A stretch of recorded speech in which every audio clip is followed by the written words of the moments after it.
Hello and welcome to today's episode of Judo Pod. I'm Robin Willingham and I'm joined by Thea Cowan. And today we are speaking to Olympic champion, world champion, Barbara Matic of Croatia. Hi, Barbara. Hi. Hello, thanks for joining us. Hello. Thank you for calling me. How are you doing? Where are you in the world at the moment? Are you in Croatia? Yes, I'm Croatian Split. I was actually going to ask you because we've introduced you as Barbara Matic. Are you still Matic or are we changing that? No, we are changing that. But Yes? I'm planning to compete Grand Prix Zagreb still as a Matic. I still have the old passport. I didn't make the new one. So after the Grand Prix Zagreb, I will make new one. So it will be Ginovic now. Now Ginovic, yes. You know, no Barbara Matic anymore. So this is the name this is the name that we'll see in gold.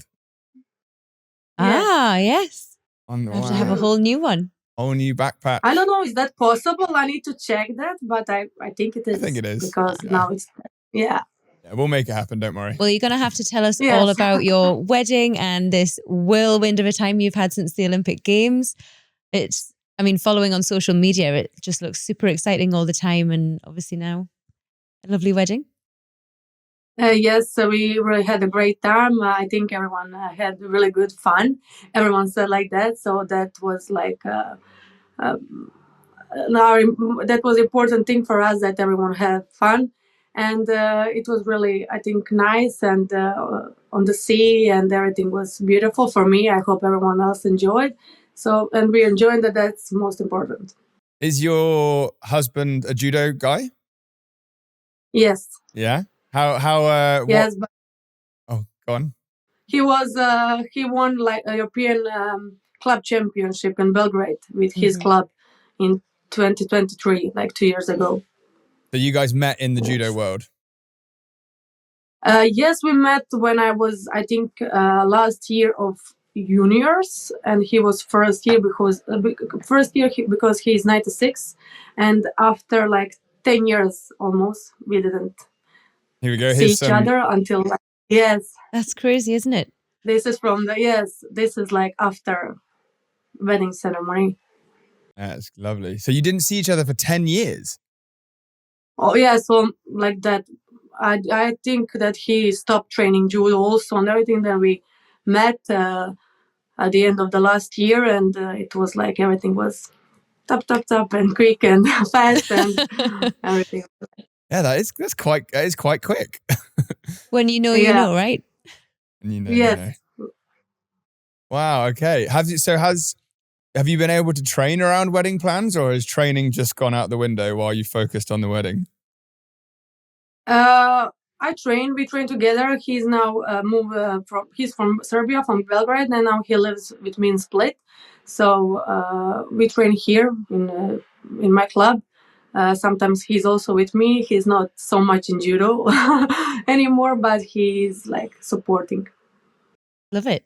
And you said something, maybe you'll be competing in Zagreb? How are you feeling about... that's my plan. Yeah. Yes, I'm like excited about it. First plan was to compete in the Sport Illustrated Games in USA, and they cancel it. So yes, and they cancel it for the postpone for the next year. And then I said to my coach, okay, I will be home. I don't have plans. Maybe I can compete in Grand Prix Zagreb. He was like, okay, if you wanted, we go for that. So, and then we decide. I said, I have a wish. And he said, okay, if you have, we will go. And then I start to seriously prepare for the Grand Prix. But I also train almost not like in full, but train all the year. Also, I compete in Bundesliga in May. So I unofficial. I had an unofficial tournament. Yes. Yeah. And was the last time but you I'm were missing in Zagreb? The training camp, so that's problem. Yeah. Was the last time you were in Zagreb when you took a European title? Yes, last year. Yeah. Oh, so it'll be a nice return, I suppose, especially with the home crowd. I'm sure they'll just be happy to see you, especially with the new back patch.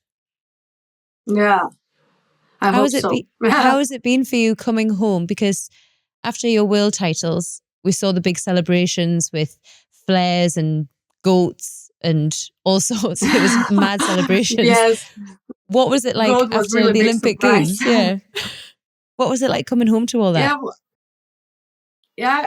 In that time, I was really in shock, and everything was like big thing to me, and a lot of people came to celebrate with me and to congrats and everything, and I was really happy and proud in the same moment, and I feel really, I don't know, proud and happy and everything, and just and then I saw some grannies, like they live in like my near my club, and they just came to see me and to say congrats and everything like that. And I was really happy, and all the messages I got, all the message from the kids and the girls who are not in judo, like, you now give me the will and the power to continue, like with the handball, or I got a lot of different messages. So that was really, really nice to me. Didn't you tell me that they gave you a physical goat? They, like an actual goat? Yeah. Yes. I think we've got some. Here's the footage of it now. Yes, this is the footage of it. Yes, it was really surprised, but they give it back to the person they got it from. Yeah. So the goat is safe. Yeah, well, now you're the goat. But it was really big. Yes, because after the Zagreb, Europeans in Zagreb, they said they already called me like goat, and I said, you can call me like that, maybe only after the Olympics. And when I won the gold, now after that they call me goat. And now when I talk to someone, some people also have me in the like name in the mobile phone, like goat. No, really? Yeah. You've been upgraded. And there's something else quite special about something you received after you became Olympic champion, and it's in like a boardwalk. You have like is it like a star or something like this? Yes, we have like kind of like it's not like a plaque, isn't famous. It? Yes, yeah. It's like on our coast, in the center of the city, my hometown. There are all the names of the Olympic medalists and champions, and now it's also my name there. Because you must have seen it quite a lot. Was that quite inspiring and motivational for you when you saw it? Yes, quite often. You're like, I need to be there. Yeah, I had an interview with the European Judo Union like 3 or 4 years ago. I think it was after winning my second world title. And we filmed there, and it was we filmed with Mario, and I said I hope one day my name will also be here. And now when I got it, he put like a screenshot of that photo and new photo, and he said dreams come true. Yes, and I said yes. I imagine it's really nice. Yeah, I imagine after the Olympics, it's obviously there's huge amounts of celebration and all that. But how was it for you to get back to training? Was it hard? Was it hard to sort of readjust back to that old routine? It's not hard. I think it will be always a part of my life, but it was hard when I need to come back like in full training, like every day, 2 trainings a day, hard, pushing yourself again. I think that was the hardest thing, but just to train for me, I think I love it with no pressure. Yeah. I love to train, and I think I will train all my life. But sometimes I was thinking, do I need this again? Everything to suffer again and everything like this. So I'm then, still like. When you're having those thoughts, when you're like, do I need what is the thought that makes you go back? Why do you keep coming back then when you're having those thoughts? Just like maybe you can do something more. Just you can try, but we will see. I don't want to now. I don't need to to have any pressure. If my body feels like that, I will continue. If not, I will stop. Now I feel I will listen to my body and easy.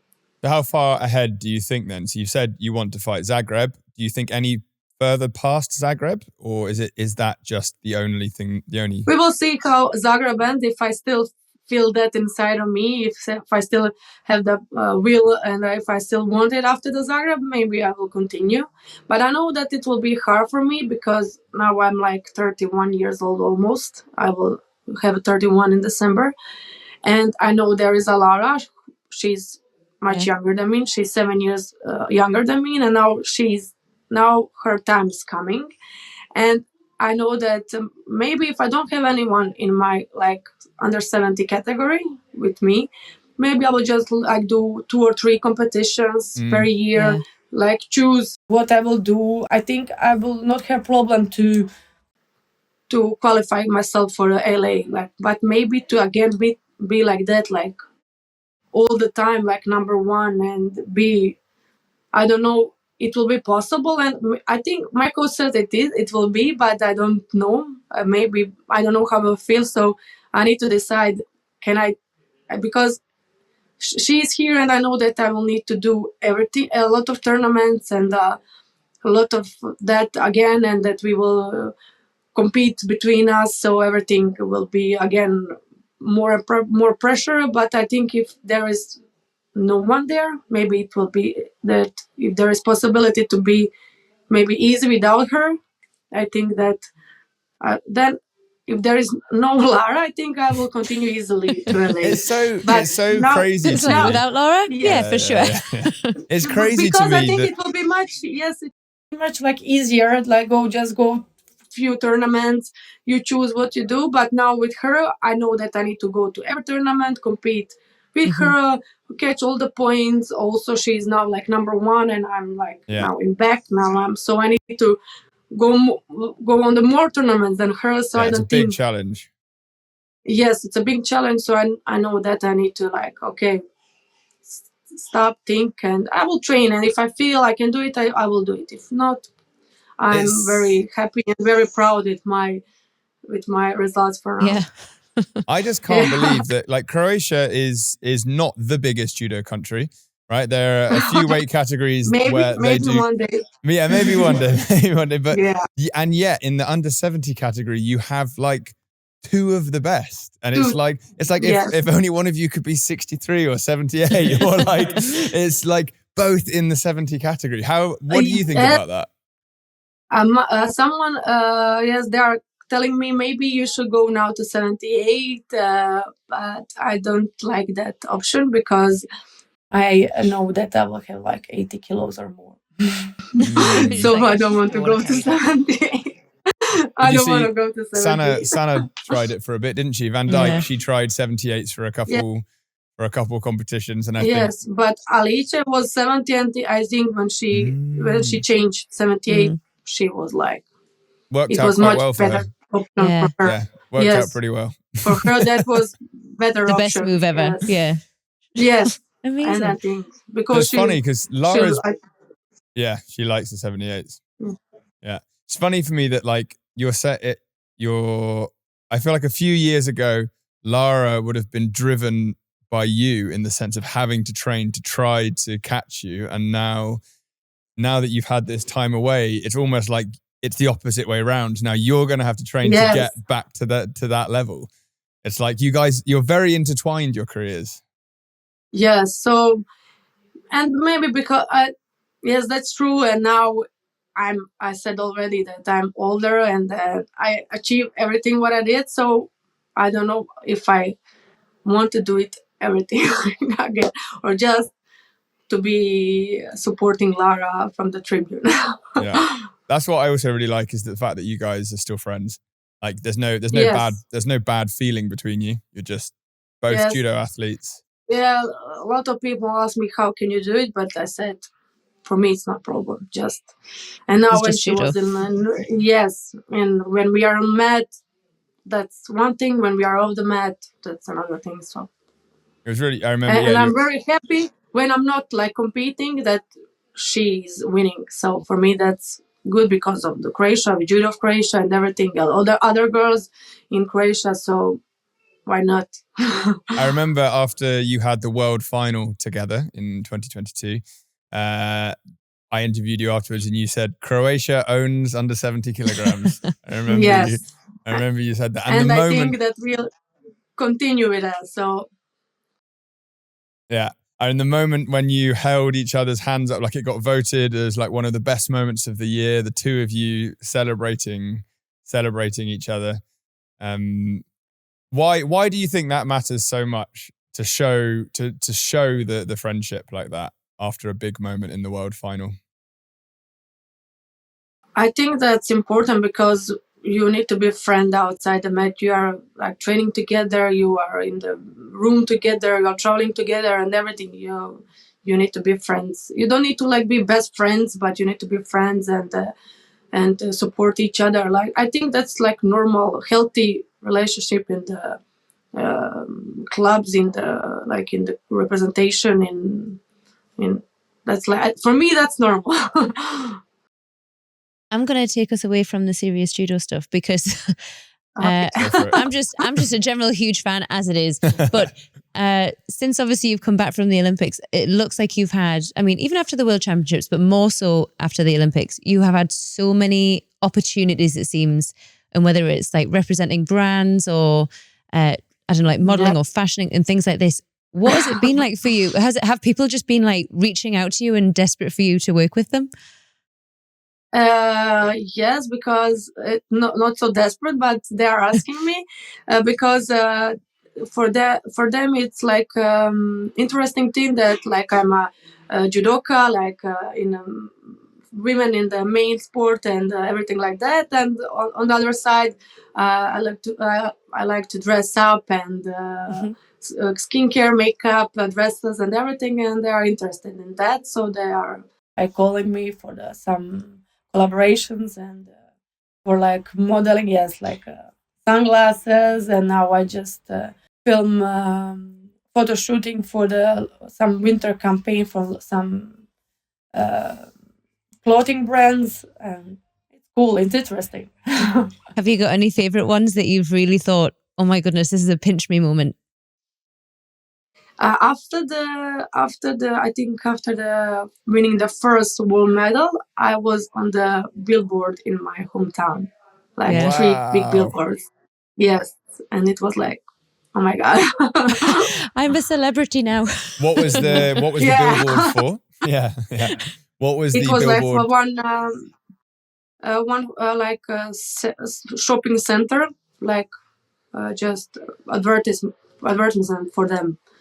Yeah, I was like in a big, in the maxi dress, winter collection. Also, it was like glam, New Year, like something like that. And it is so nice to be able to see like the contrast of it, because obviously when you're on the mat, you are in fight mode, looking like a warrior in your suit, and it's like it's very nitty gritty. But as soon as you come off, and you can have the opposite side. I think it's more encouraging, especially to maybe young girls who probably think, it's a fighting sport. Maybe it's not for me. Yes, you can do both. Don't worry. Yeah. And wearing high heels and be serious on the mat. I love it. Absolutely love it. Going back to judo. Okay, I liked my segue. Okay, I liked it. Okay. Your first world title was in Budapest. In Budapest, in the first year that we had an Olympic Games and a World Championships in the same year. We'd never had that in the history of judo, and it was the first. How do you think having that World Championships and Olympic Games in the same year affected your Olympic Games? Because of course you came away with 5th in Tokyo. What was the relationship between those two events? I don't know, but I think that I was like in good mood after the Worlds. I think also I got a little bit more encouraged for the Olympics after the Worlds. Now, like it wasn't like pressure for me. Like, you are now world champion, now you need to win the gold Olympic medal. It wasn't that pressure for me, but I think I don't know what was the problem. But when I started the day good with the first fight, I was thinking, okay, I'm feeling good.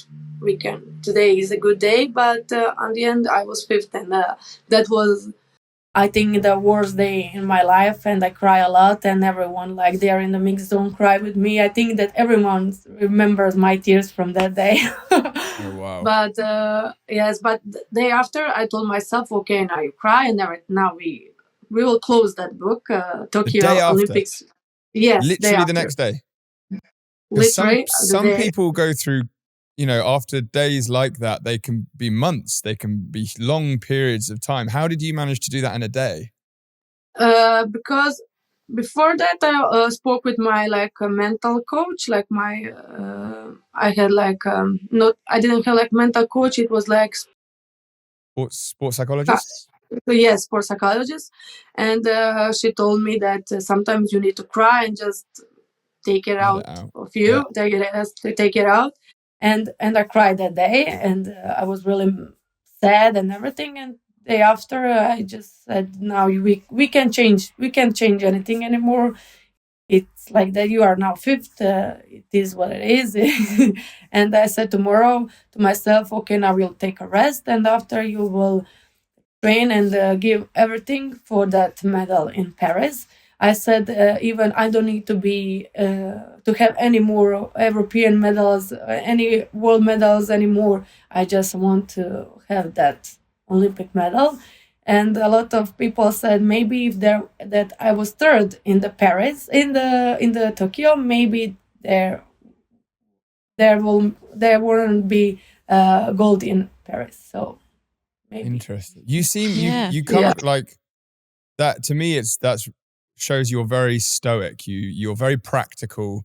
You feel the emotion. You cried. You let it out, but then you were able to almost put a full stop on it in a way that some people can't do that. Some people can't put the full stop. Why? Where do you think that comes from in your personality? Why do you think you have that ability?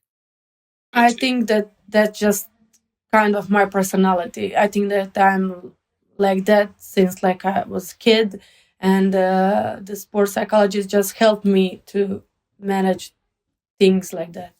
For me, it was a problem because I was getting nervous about some things that I can't do anything about it. And then she said, there are things you can do something about it. There are things that you can't do anything about it. So just leave it. It's like that. Or they are done or you can't do anything. So I managed to do difference between those things. And just day after I said, okay, you cried. If you cry 1 day or 2 days, it doesn't matter. You will not get anything. So tomorrow I just wipe my tears off and new day. Yeah. I was going to say, actually, when you were in Tokyo, nobody had their families around or any sort of support system. And I know it was obviously very difficult for people to be together. What was it like having to almost deal with that quite on your own? I wasn't alone there. I had first after the Rio, I was alone there. Then in Tokyo, I had with me my 2 teammates. So there, I wasn't alone. Also my coach and also the people from Croatia Olympic Committee and all other my friends from the team. So I remember when I come back to the Croatian building, everyone was applauding and I was crying again and everything. But they were very supportive for me in that time. Yeah, but you're very, very close with your family, and obviously they're a huge support for you back home. What was the difference having them there for you in Paris? I didn't see them until when I finished after the winning the gold medal. Even my mom said, "You didn't look at us." I said, "I didn't saw you." Have you seen the arena? When was the medal ceremony? I think they were behind me, and I didn't turn around to them. I totally forgot about everything. But the first one, yes. But my sister was at home. She didn't came in Paris because she gave birth 2 weeks before I was competing, so she couldn't came, and she was the first one I called on the video call after that. But when I finished, there were also with my family, also my teammates from my club, also my second coach, and a lot of friends and family were there. So it was really nice feeling. Yes, Here are some photos from the yes. day. Yeah. Aside from the final moments of winning the gold medal, what was something really memorable about that day for you? That day, I think I remember everything from that day. Still, like second by second. Yes, almost. And I know that I had like first fight was with Kim Pauling. For me, that was I think the worst option because I know I know the seeded how we will go with the seeded girls, and I said just one girl who I don't want to be on my side was Kim Pauling, and I don't know why I didn't watch the draw because I usually watch it and just watch it. My sister sent me a message, you need to go hard from the beginning, something like that, and I knew that she was straight away. Do you think Do you think that you almost manifested it? You were like, thought so much, Kim Pauling, that the world conspired. I didn't thought about it that much. When someone asked me, I just said like that. Yeah. And like 3 days before me, Abeuta lost first fight, and I said, oh my God, I hope that won't happen to me. And then when I said that to myself, yes, I said, okay, now Barbara, you said that, and now you can't think about it anymore. And just I didn't want to think about draw. I didn't want to think about competition. I just enjoy in the coffee, in the baguettes in Paris, and in the walking and everything. Just don't think about it. And when the fight day came, I was really easy. I didn't have any pressure. I wake up, my alarm buzz, and I wake up. That's the most important thing for me, that alarm wakes me up, nothing else. So I slept really good. And then coffee, breakfast, everything, how it's going. And when I won Kim, like 1 minute and a half, with Ipon, I said to myself, okay, today it's your day. Today you are ready. You can do it today. How much did you actually? Oh, sorry. Go on. No, I just want to say that then every fight that was going on and on, I think it was kind of I can't say easier, but I don't know. I think I was mentally more ready for every fight, so kind of was feeling easier for me. Yeah, in a flow. You were yes. Yeah. How much did you actually get to watch? You said you saw Abeuta losing. How much did you actually get to watch the rest of the Olympics, and how much did that affect you? I watch normally. Just I watch Kate Kristo. She was fighting for the bronze. Yeah. I was watching her and waiting for her. She came to the room. She was my roommate there, and I'm waiting for her in the room. I didn't want to send her any message because I know how she feels. I felt that exactly in how she Tokyo. feels. So I don't want to be one in a lot of message to say just you were good and blah blah. I wait her to come, and it was almost midnight, and she was like, why are you not sleeping? And I said, I'm waiting for you. And then we talk a little bit, and I just go to sleep. Isn't that because you've waited an entire Olympic cycle for this moment, and yet even though you should have probably been asleep, you were waiting up for your teammate just to make sure she was okay. I think it's quite a special thing in sport, and I wouldn't particularly say it was special to judo, but it's incredible the relationships you build and how important they are in those moments. Yes, we are like family. In some period of when are a lot of training camps, you are more with your teammates than with your family. And I remember when I said, I don't know what was like problem or discuss, and I said, Eva Oberan told like that, and I don't know, my mom says, okay, if Eva says like that, then it's okay. And Eva is my teammate, and this is my mom, so like teammate is your family, and sometimes it's you are training with them, you are with them when you're happy, when you're sad, when it's hard, when it's not. I think that they know you sometimes better than your family. Then they know when you wake up, you know how you feel and how they feel, and I think it's a special kind of relationship when you're spending a lot in that time with someone. How big is your support team practically? How many people do you have in your team around you? I have my coach Vladimir. He is with me from my first day when I work in the judo sport hall. Yes, and now with him is also Renat. In the beginning was his brother with him. Now brother stay with younger groups, and now with Vladimir with me with Vladimir is Renato. He is like my conditional coach. And also I had sports psychologist, but after the Tokyo, I think I spoke just 3 times with her until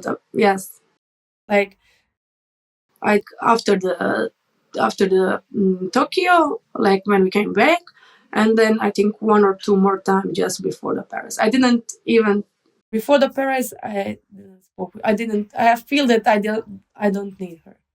And it really felt like in your process, even in the year leading up to Paris, whenever we spoke, if it was after a competition or doing interviews and things like this, I genuinely just had this impression that you just weren't going to lose. And then you won the European title and you were just it just felt so relaxed and so happy for you. And you were just excited for Paris. You were just yeah, I can't wait. I'm you had all the confidence in the world.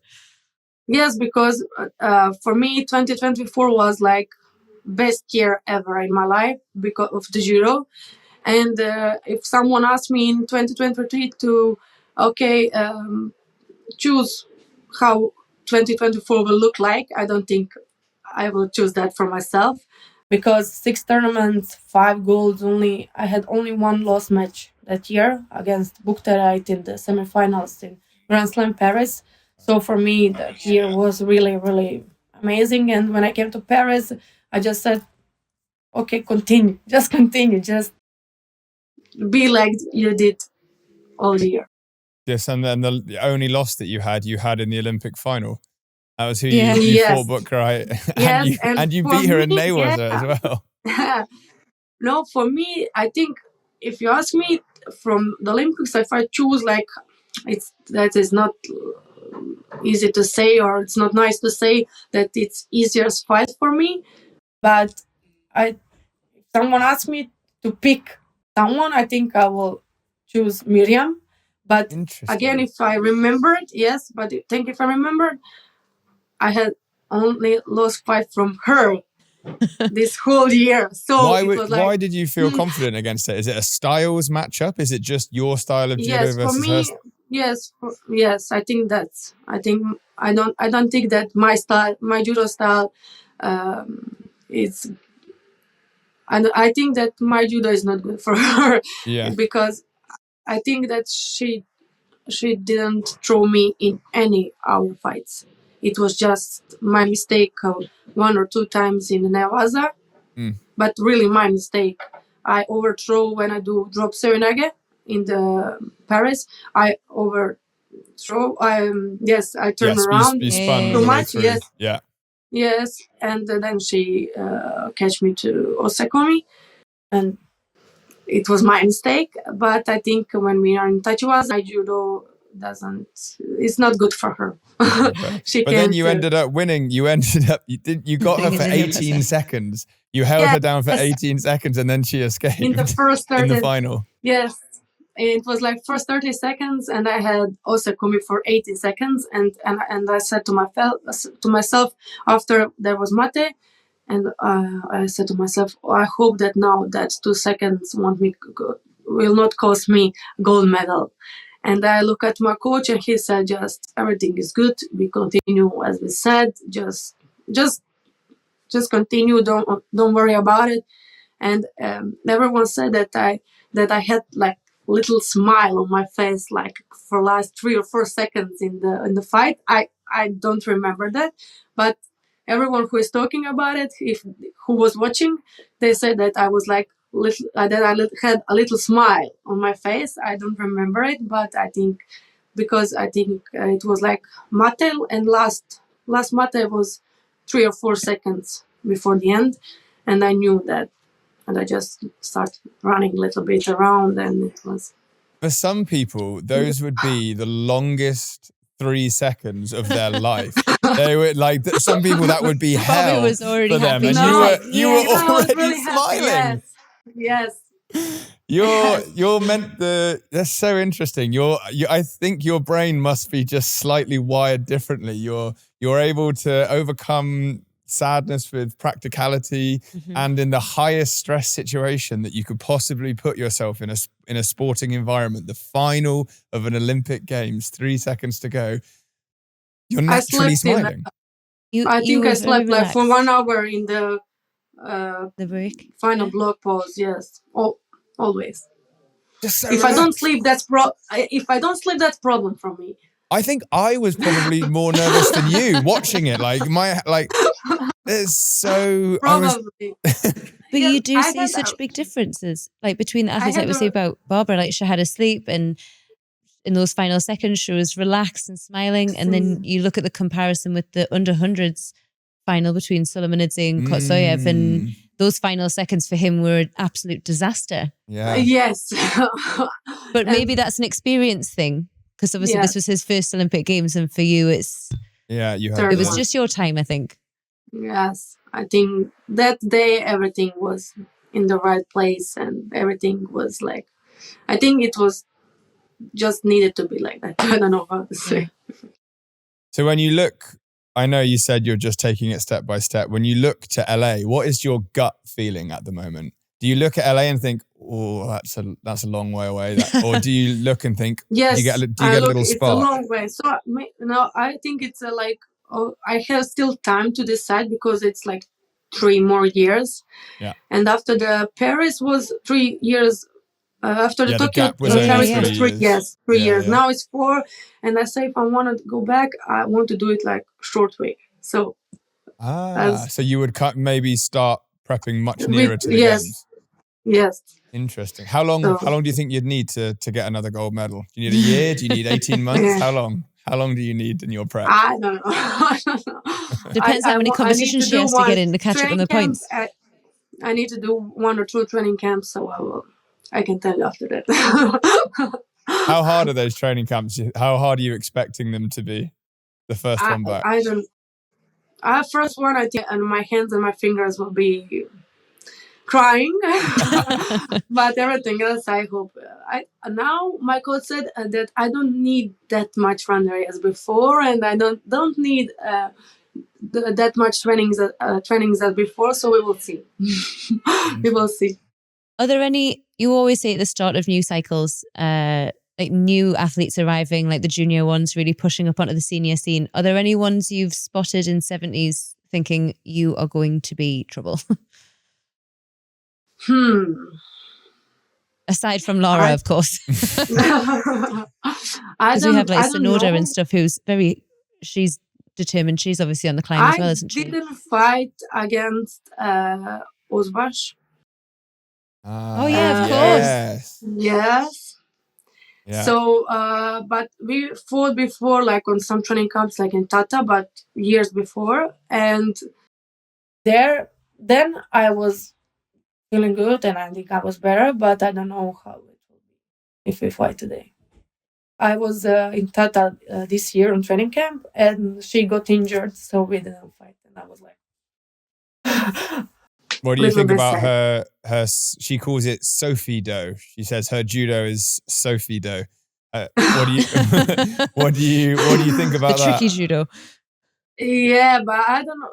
When you look on from like side, it's sometimes it's like how you can take her hand and how you can do that. But everyone is like, you can. She's like, she just caught it, and you can move and something like that. And I said, okay. I don't know. It's really strange for me, because I remember when we fought, like it's not the same. It's 2 years ago, but I think that you can change so much style of judo. Maybe you can become stronger or faster or something like that. But I think style of judo is similar, like 2 years ago. So you've got Zagreb coming up, obviously. Have you managed to squeeze in a honeymoon, or is that going to come after Zagreb? Not after. After Zagreb. Any plans? Do you know where you're going? We had planned like Japan, Tahiti, Bora Bora for 1 month. But if I want to continue with trainings and everything, I don't think that will be possible. But if not, then we will go like that. The classic balance of life and judo life. Yeah. As if you're going to go back to Japan. Yeah, Japan. Just like, I was in Japan like 1 month ago with Croatia Olympic Committee, and it was like before I was, I think 3 or 4 times in Japan, but it was only hotel and sports hall, nothing else, because I was never on training camp in Japan. Never. You've never done a training camp? Really? Why not? Why have you avoided that? Because of usually because of the school and university, because we need to go like 2 or 3 weeks, and it was like exams or something like that, and it was tricky for me to go for that long period. And if you go only 1 week, that's for Japan, that's nothing. Yeah, and then yes, and then the winter before the Olympics, like December of 2023, some of my teammates from my club went to Japan on the 3 weeks training camp. But my coach said, we won't go. We weren't in Japan until now. We won't go. Don't break the system. Yeah. The system is working. Don't break the system. But I got injured also. I injured my thumb after the Europeans in Montpellier. So I wasn't able to do Rivalry. So, but he was, when we were having plans about the winter and the training camp in Japan, he said no. Well, Barbara, we hope you have a really lovely time in Japan if you make it there. Yes, now when I was first time without judogi, and first time ever I felt Japan and everything about Japan, and I really like it. So I'm looking forward to go again in Japan. Well, that's great. And we will hopefully see you in Zagreb very soon. Yeah. Thank you so much for joining us, Barbara. Bobby. Thank you. Thank you. See you soon. Yeah.